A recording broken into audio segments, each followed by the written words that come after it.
Jika kita mengamati perkembangan timnas Indonesia sekarang ini harus diakui udah cukup bagus, walaupun masih ada beberapa hal yang mesti dibenahi. Nah, salah satu hal yang bikin kami suka banget adalah soal kebijakan potong generasi, di mana itu dibuktikan dengan tampilnya Indonesia sebagai tim termuda dalam event-event yang diikuti.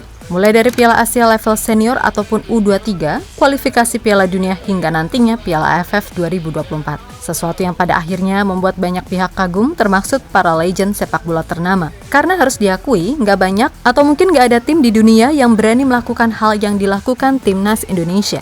Hebatnya lagi, selain berani, secara hasil pun juga terbilang perform. Maka dari itu, menarik kira-kira seperti apa perjalanan Indonesia muda di Piala AFF 2024 nanti.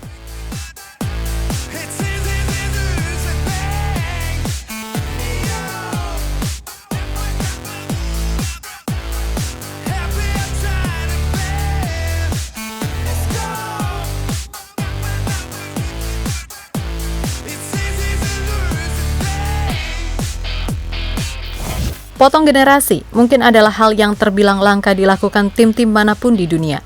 Bahkan tim-tim besar pun nggak berani melakukan hal yang dilakukan timnas Indonesia. Semua tahu awalnya keputusan Shin Tae-yong ini banyak mendapatkan kecaman. Namun pada akhirnya, semua kecaman yang ada mampu ia buktikan dengan hasil. Dan sejatinya, pro kontra terkait keputusan Coach Shin menurunkan mayoritas pemain U22 di Piala AFF tahun ini kembali jadi bukti kalau beliau memang ingin menciptakan pondasi jangka panjang yang kemudian didukung penuh oleh PSSI.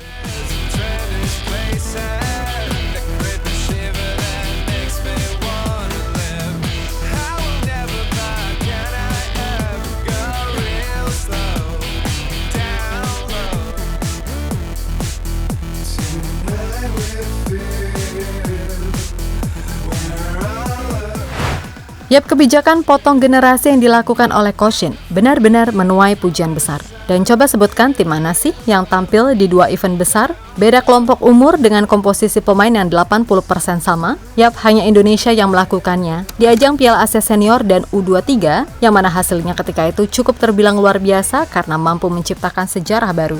Lolos ke 16 besar di level senior dan semifinal untuk level U23. Nah, di kualifikasi Piala Dunia, meskipun banyak diisi pemain keturunan, namun tetap saja dari sisi usia, Indonesia adalah yang termuda. Bahkan pemain tertua hanyalah Jordi Amat, itu pun masih 32 tahun, yang bisa dibilang belum tua-tua amat. Lalu secara hasil gimana? Dari 6 pertandingan yang dilakoni, Indonesia mampu meraih 2 kali hasil imbang, 2 kali kekalahan, dan 1 kemenangan. Yang mana untuk saat ini, tim Garuda duduk di posisi 3 klasemen sementara grup C yang disebut sebagai grup neraka.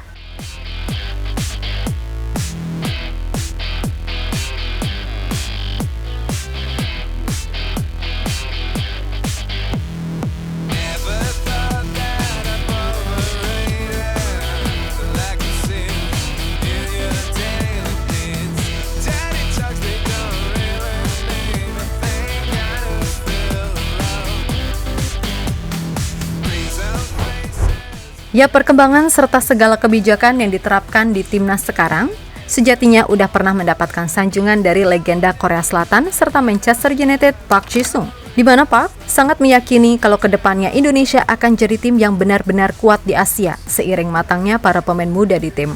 Saya melihat ada perkembangan yang pesat di Indonesia terutama dengan pemain-pemain baru dan banyak tersebar di Eropa. Indonesia perlu menyiapkan kualitas pemain, khususnya pemain muda, di berbagai aspek dan itu sudah dilakukan dengan baik saat ini. Ucap Park dikutip dari KBS News. Yap, kembali lagi meskipun banyak yang nyinyir terkait keputusan Coach Shin menurunkan skuad yang rataan usianya 20,4 tahun di Piala AFF, namun kembali lagi, semua itu dimaksudkan untuk menciptakan generasi serta pondasi yang kuat bagi tim nasional dengan memberikan kesempatan pemain muda tampil di level regional. Secara tak langsung itu akan membuat mental serta pengalaman mereka teruji. Yap, sekali lagi, walaupun cuman AFF, tapi ini bagaimanapun levelnya senior, jadi pasti intensitas dan tekanannya beda dari AFF kelompok umur. Atas dasar itulah, cukup banyak dukungan yang tersemat dengan kebijakan ini. Bahkan termasuk para legenda dunia yang pernah datang ke Indonesia. Roberto Carlos misalnya. Ia mengatakan jika para pemain timnas harus tetap percaya diri apapun yang terjadi. Lalu ada mantan penyerang Liverpool, Luis Garcia. yang berpesan supaya para pemain timnas Indonesia jangan pernah berhenti bekerja keras. Menurutnya, kerja keras adalah fondasi penting agar para pemain muda bisa mengembangkan kemampuannya untuk bisa bersaing di level tertinggi. Apalagi ia juga sadar jika mayoritas pemain timnas Indonesia masih berusia relatif muda. Maka dari itu, semuanya memang butuh proses yang gak mudah, karena itu akhirnya juga berkaitan dengan hal-hal non-teknis seperti mental serta pengalaman. Mereka butuh waktu berkembang yang menurut saya sangat penting. Ketika kita membicarakan pemain muda, pengalaman itu membuat kita lebih baik di lapangan dan di luar lapangan. Itu fondasi penting yang harus pemain muda miliki. Selanjutnya ada Eric Abidal, yang mana dia mengatakan untuk terus percaya pada proses. Karena bagaimanapun, Tuhan pasti akan membukakan jalan bagi setiap orang yang senantiasa bekerja keras. Pun begitu dengan Juan Sebastian Veron, mantan pemain timnas Argentina itu, mengingatkan kepada punggawa timnas di level apapun untuk tetap percaya dengan kemampuan yang mereka miliki. Saya berpesan yang paling penting itu adalah percaya diri pada segala yang dijalani. Terus bekerja keras dan rasakan cinta pada sepak bola untuk meraih mimpi setinggi mungkin.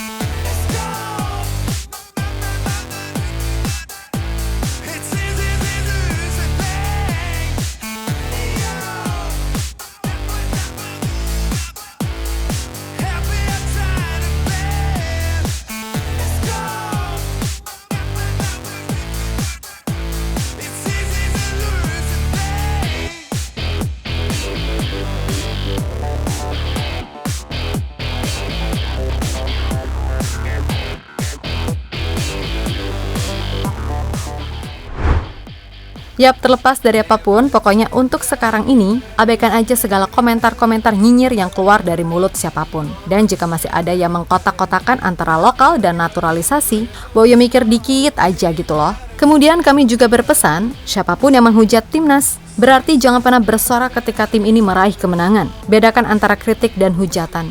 Karena pada dasarnya kembali lagi, level kita belum seperti Brazil, Jerman, Italia, Spanyol, Portugal, Argentina, ataupun Belanda. Jadi, enjoy the moment aja dengan setiap proses yang ada. Toh apa yang dilakukan oleh Coach Shin beserta PSSI niatnya bagus kok, menciptakan fondasi karena kembali lagi, selain naturalisasi yang terus berjalan, pembinaan serta perbaikan kualitas liga juga harus terus digas.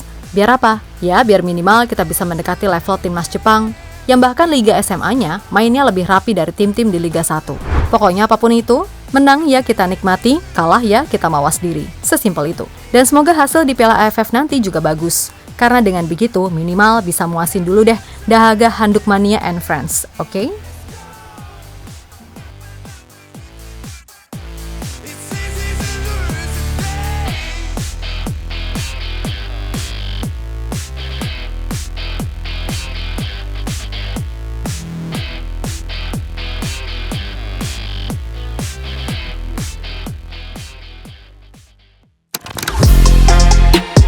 Halo, izin iklan sebentar ya guys. Jadikan ruangmu bernuansa timnas. Temukan beragam poster dinding, sepak bola dan timnas dengan desain menawan, kualitas premium dan harga yang tidak akan menguras kantong. Segera klik link Shopee di deskripsi video ini dan dukung timnas dengan sepenuh hati.